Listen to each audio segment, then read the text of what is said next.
Ahora vamos a darle tiempo a la palabra del Señor. Gócese. Gloria a Dios por este tiempo precioso de estar alabando y glorificando al Señor con todo nuestro corazón. Y espero que usted también lo esté haciendo allí, en su casa, en el lugar donde usted ha escogido para este tiempo de alabanza, de adoración y de palabra de Dios. El día de hoy me ha motivado a compartir la palabra ciertos acontecimientos que están pasando durante este tiempo de pandemia. Aunque usted no lo crea, hay muchas personas que todavía pareciera ser como que no creen lo que está pasando. Es decir, como que tienen endurecido el corazón y no creen que Dios está detrás de todo esto. Eso me puso a pensar en un acontecimiento que lo encontramos en el libro de Éxodo, en el capítulo 4 y el verso 21, donde más de uno cuestionan este pasaje, porque dice: y dijo Jehová a Moisés, cuando hayas vuelto a Egipto, miras que hagas delante de Faraón todas las maravillas que he puesto en tu mano, pero yo endureceré su corazón, de modo que no dejará ir al pueblo. Y muchas personas se preguntan, ¿cómo es esto? ¿Por qué Dios endureció el corazón del faraón? Le invito a que ahora tome usted la Biblia y vamos a zambullirnos un momento en las Sagradas Escrituras. Quiero compartir con usted esta palabra. Acompáñeme. Ya que estamos en Éxodo, tenemos que entonces entender varias cosas que están sucediendo. Note usted que este pasaje que yo le acabo de leer dice: pero yo le endureceré el corazón.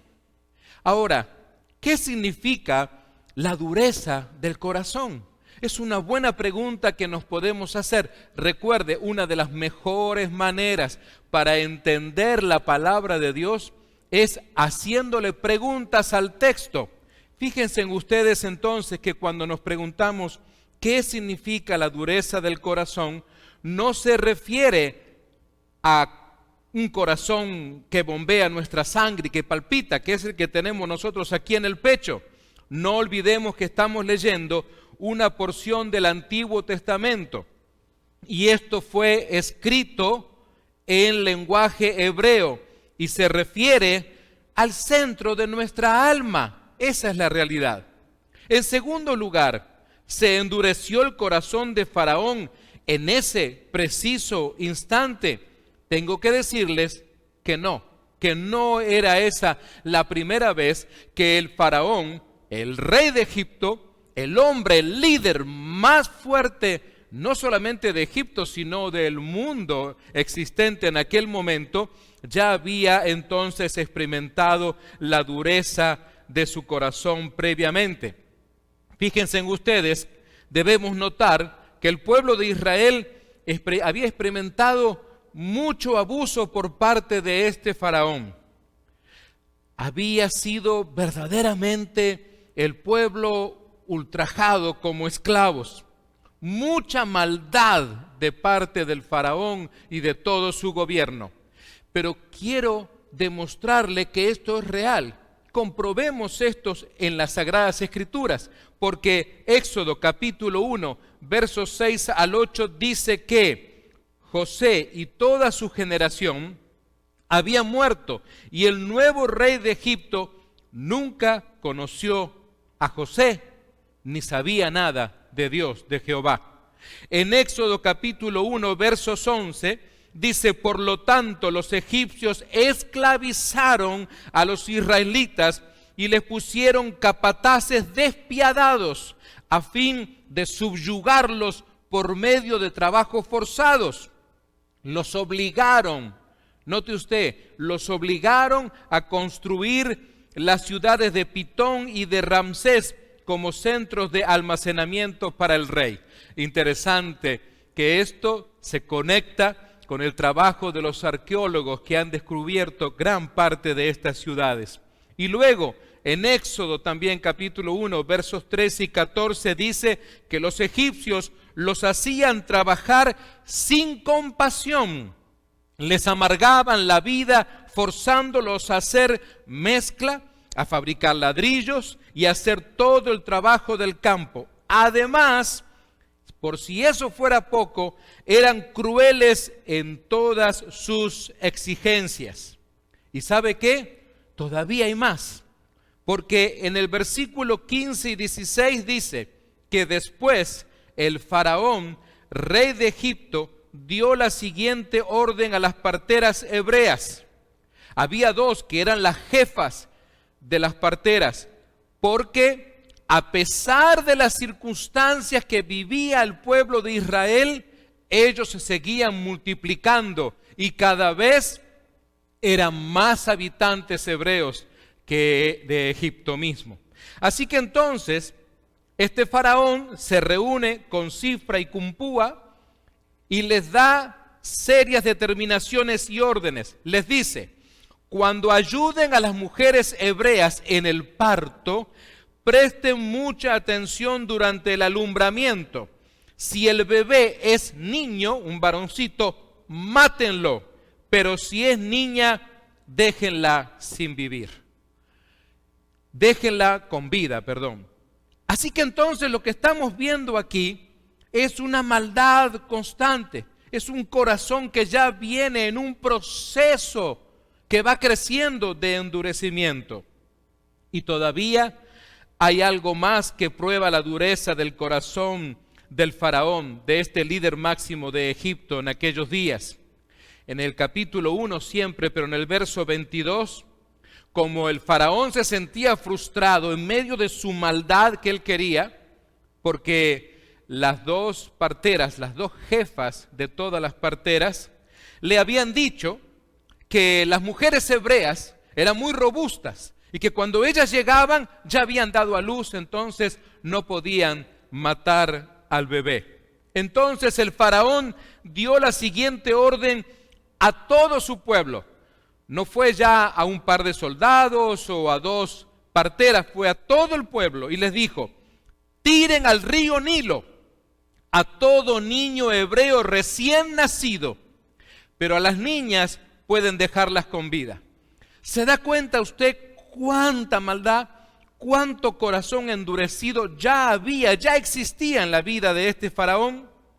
Entonces, amigos míos, podemos decir que el corazón del faraón ya estaba experimentando un proceso de maldad en su corazón. Y es por ese pecado que Dios endurece el corazón del faraón. Note usted, es por el pecado que ya había en él que endurece su corazón.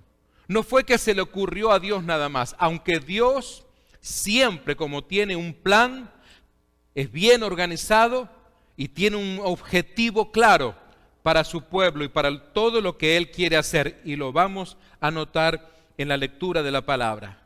En Éxodo capítulo 5, versos 1 al 2, después del encuentro con los líderes de Israel, Moisés y Aarón fueron a hablar con el faraón y le dijeron: esto dice el Señor, preste atención a este encuentro.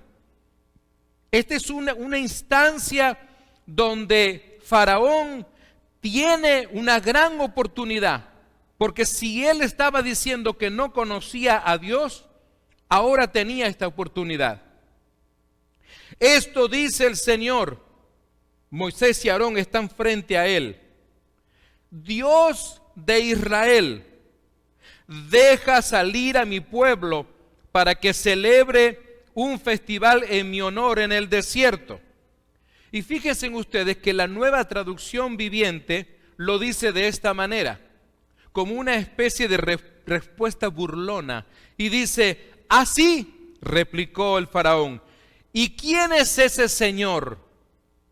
¿Quién es ese Dios del cual ustedes me hablan? Podríamos parafrasear. ¿Por qué tendría que escucharlo? Dijo el faraón, y dejar ir a Israel. Yo no conozco a ese tal Señor y no dejaré que Israel se vaya. Esta fue entonces la respuesta de un líder con un corazón endurecido. Recordemos, como les decía recién, que Dios tiene un propósito muy claro para todo lo que Él hace.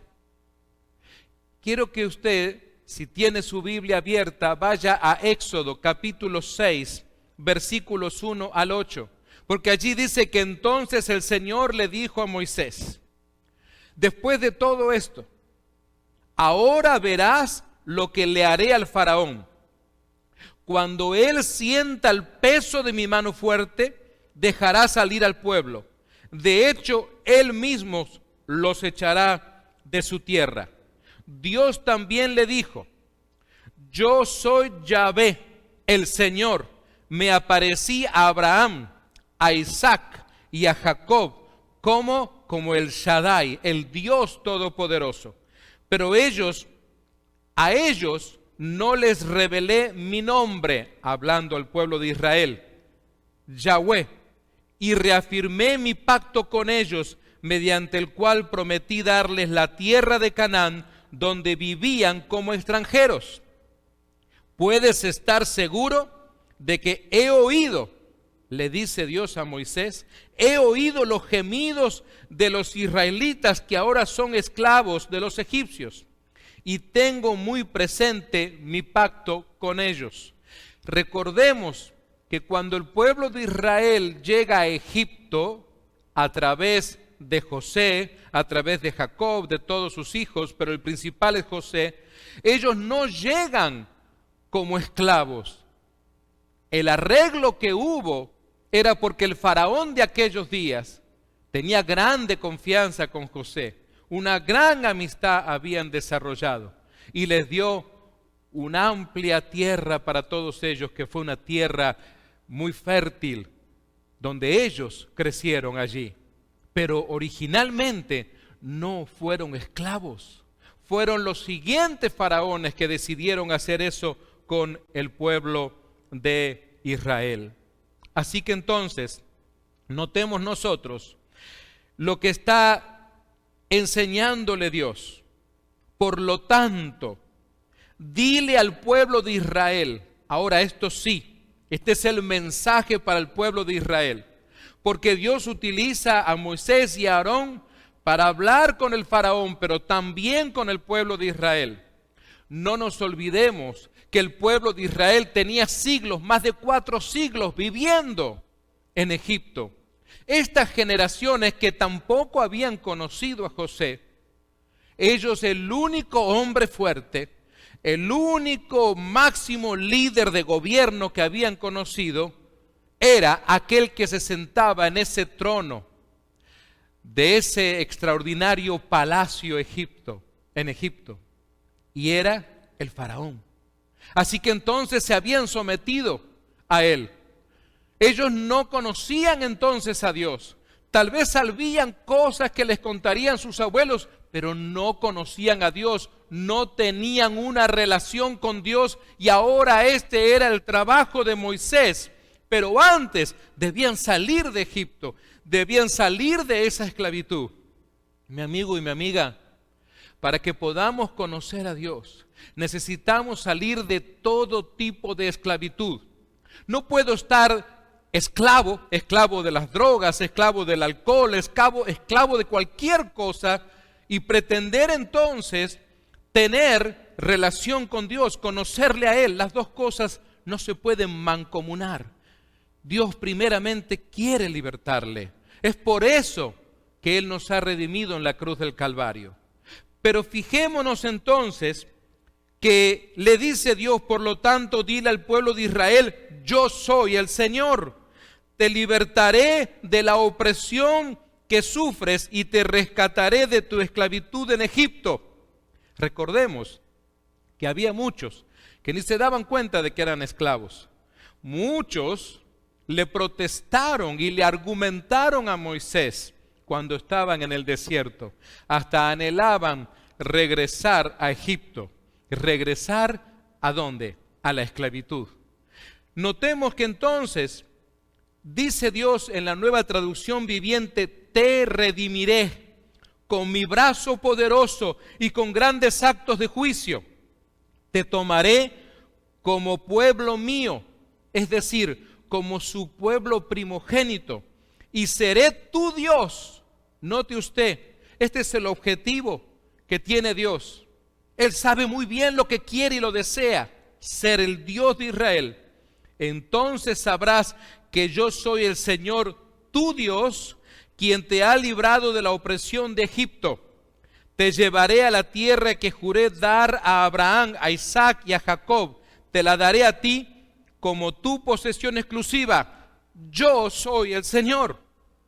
Así que entonces, no solamente es una lección para el faraón, sino que también Dios le está enseñando a su pueblo, porque ellos a través de las plagas verían cómo Él protege a su pueblo, porque ninguna de las plagas que voy a mencionar dentro de un instante tocó ni siquiera una familia de Israel. Amados, quiero decirles que muchas veces para entender situaciones como estas del Antiguo Testamento, necesitamos leer en el Nuevo Testamento. Siempre el Nuevo Testamento dice sí. La Tanaj, el Antiguo Testamento sí tiene razón. Por ejemplo, ¿qué tal lo que dice Pablo a los romanos en el capítulo 9, en el verso 14 al 18? Inicia esto con una pregunta. ¿Estamos diciendo entonces que Dios fue injusto? Por supuesto que no, dice Pablo. Pues Dios le dijo a Moisés: tendré misericordia de quien yo quiera y mostraré compasión con quien yo quiera. Por lo tanto, es Dios quien decide tener misericordia, les dice Pablo. No depende de nuestro deseo ni de nuestro esfuerzo, pues las Escrituras cuentan que Dios le dijo al faraón: te he designado con el propósito específico de exhibir mi poder en ti y dar a conocer mi fama por toda la tierra. Así que, como ven, Dios, dice Pablo, decide tener misericordia de algunos y también decide endurecer el corazón de otros para que se nieguen a escuchar. Pero es interesante esto. Estos corazones que endurece Dios son de aquellos que están totalmente sumergidos en el pecado y que niegan constantemente a Dios y no quieren aceptarles.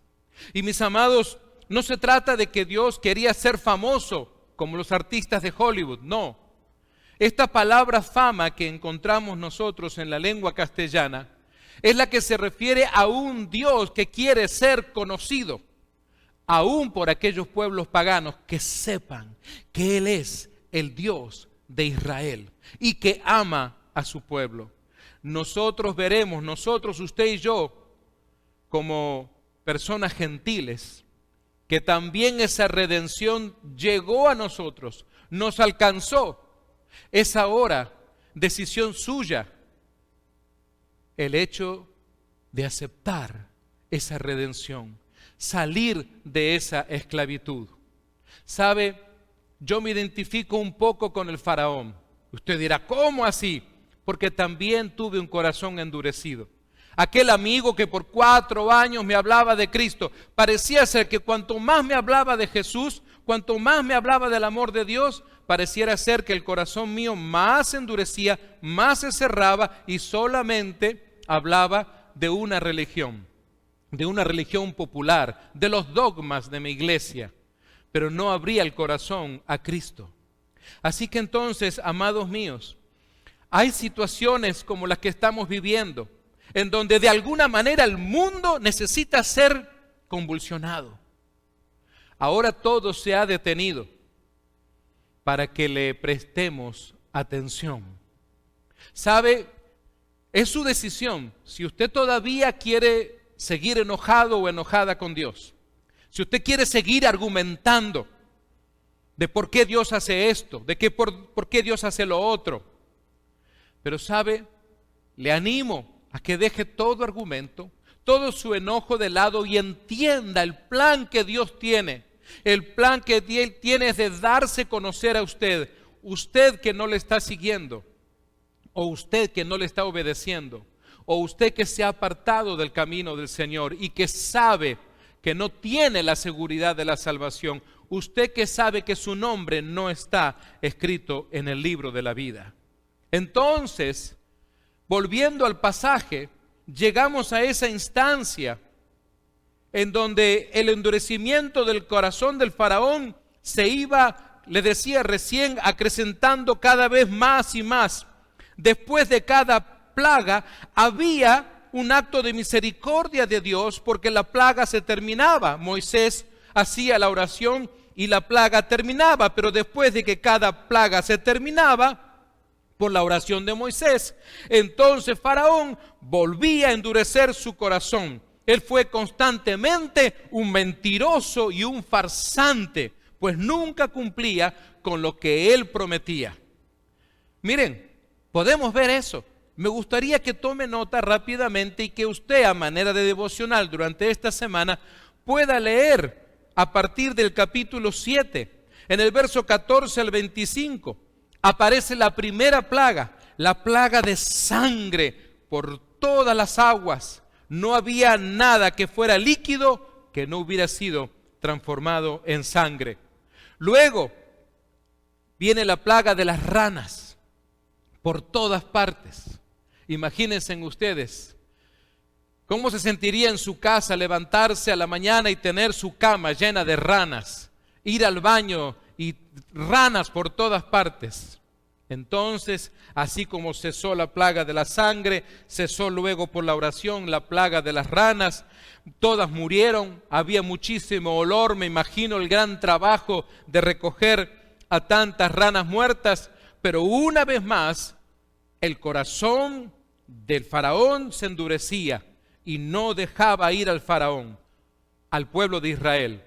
Entonces luego vinieron las plagas de los piojos. Imagínense lo que era aquello. Si usted alguna vez vivió en el campo y experimentó algo así, tener piojos, imagínense.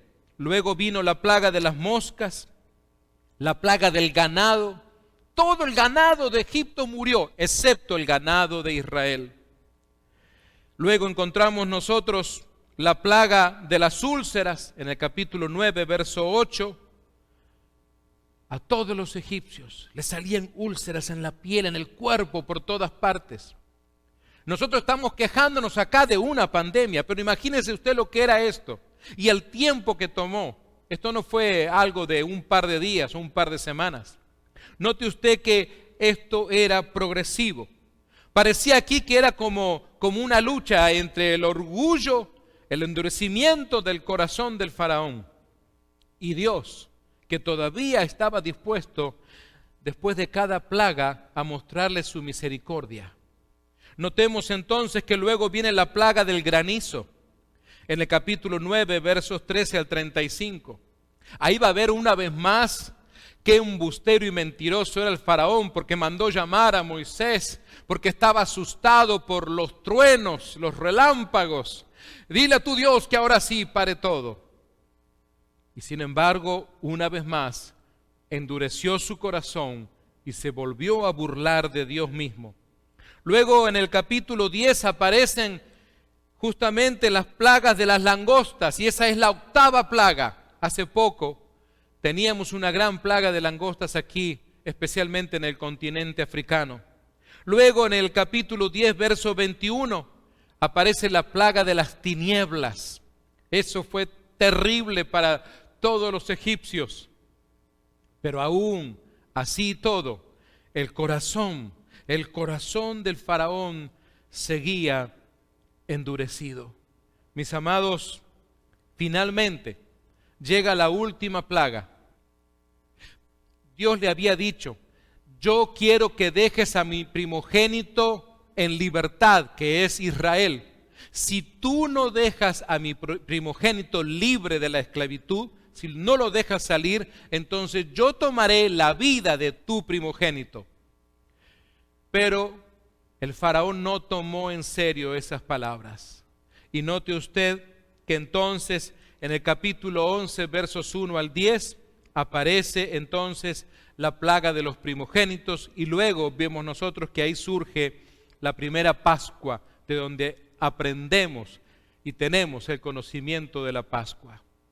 Mis amados, no olvidemos que Israel había estado por muchos siglos, les dije ya, en Egipto, y solo había visto a un solo y poderoso líder, al faraón, pero Dios ahora reclama a su primogénito, reclama a Israel para redimirlo, porque Él quiere ser su Dios. Él quiere que Israel le reconozca. Faraón no puede ser un obstáculo. Mi amigo y mi amiga, ¿qué obstáculos hay ahora en su vida que le impiden a usted reconocer a Dios? Reconocer que Él quiere ser su Dios. La pregunta para usted es, ¿quiere usted aceptarlo? Él quiere ser su Dios. En medio de este endurecimiento de corazón que vemos hoy en día, Él quiere que usted entienda esto.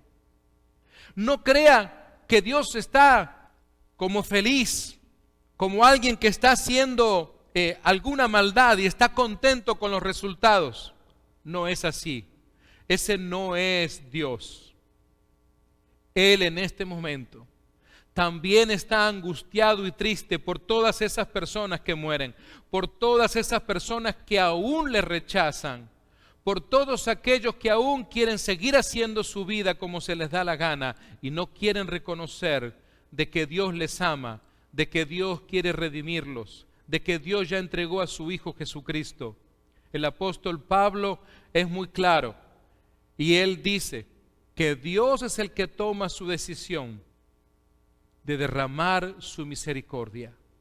Pero créame, el amor de Dios es extenso. El amor de Dios es para usted también.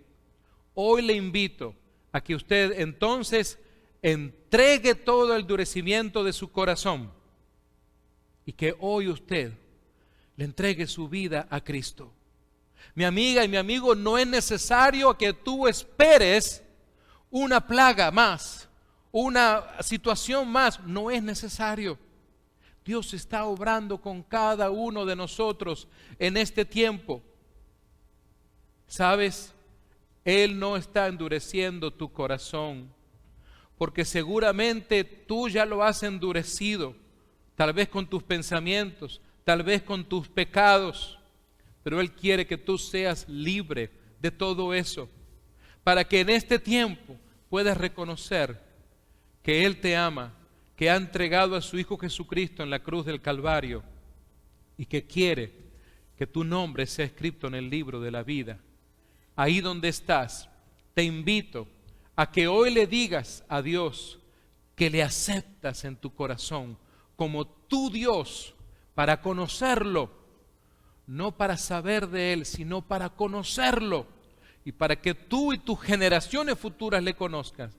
Ahí donde estás, cierra tus ojos y haz conmigo esta oración y dile: querido Dios, en este momento, al escuchar tu palabra, yo te acepto en mi vida. Te pido perdón por todos mis pecados. Te suplico que escribas mi nombre en el libro de la vida. Recibo también tu Espíritu Santo y te doy gracias por la salvación y la vida eterna. Mi amigo y mi amiga, si este ha sido el día en que usted ha entendido de que Dios le ama, de que Dios quiere ser su Dios y que usted le ha invitado, por favor, conéctese con nosotros. Si esta es la primera vez que has entregado, que has hecho esta oración para recibir a Dios en tu corazón, escríbenos, porque queremos enviarte una Biblia. Donde sea que tú vivas, queremos conectarnos contigo, queremos bendecirte, queremos darle gracias a Dios por una persona que ha nacido de nuevo como tú. Que Dios te bendiga de manera muy especial. Sigue conectado con Nueva Esperanza todos los viernes a la noche a las 7 horas de California y todos los domingos a la 1 de la tarde.